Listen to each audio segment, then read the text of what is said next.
Bumi tidak butuh kita, tapi kita butuh bumi. Pemanasan global merupakan tantangan besar yang dihadapi dunia saat ini. Mungkin di sini kita akan membahas dulu yang pertama, yaitu penyebab dari pemanasan global yang terjadi saat ini.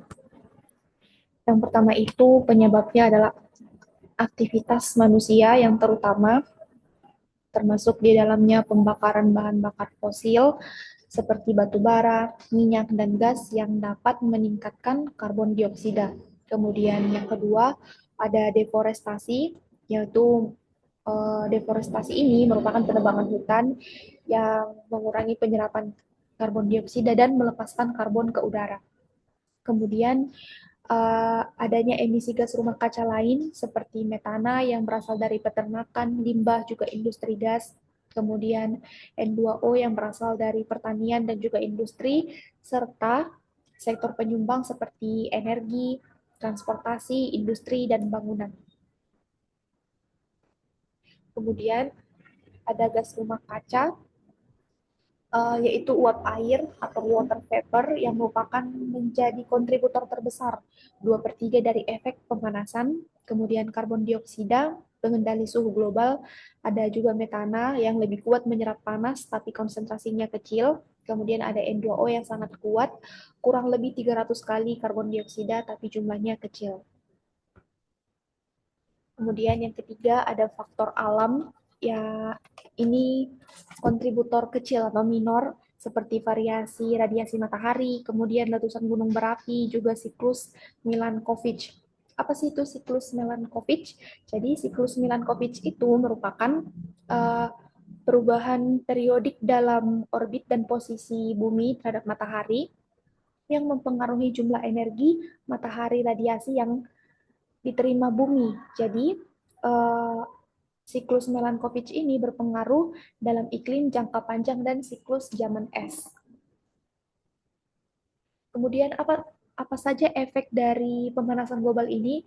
Yang pertama yaitu uh, pemanasan global semakin cepat, 50% lebih atau sekitar 50% lebih sejak tahun 2010. Dan lonjakan suhu ekstrimnya terjadi saat di tahun 2023. Kemudian bumi lebih banyak menyerap panas, albedo turun, ketidakseimbangan energi, panas tersimpan di laut, penurunan hasil pertanian dan kualitas pangan karena cuaca iklim yang buruk tadi yang mempengaruhi hasil pertanian. Kemudian menyebabkan gangguan kesehatan karena kualitas udara yang menurun dan juga memunculkan penyakit baru, penurunan keanekaragaman hayati karena iklim yang berubah tadi, kurang lebihnya ke makhluk hidup yang tinggal butuh beradaptasi, dan ketika pemanasan global semakin cepat belum tentu makhluk hidup yang ada di muka bumi itu akan bisa cepat beradaptasi.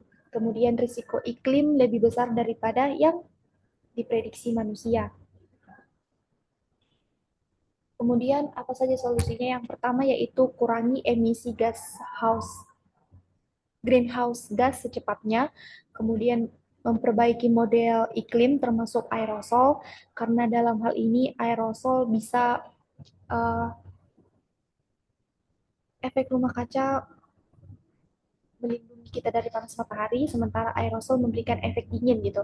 Kemudian meningkatkan monitoring seperti satelit data global untuk memantau kecepatan pemanasan global atau naiknya suhu di muka bumi rata-rata. Kemudian kita bisa membuat kebijakan iklim harus mempertimbangkan greenhouse gas dan aerosol.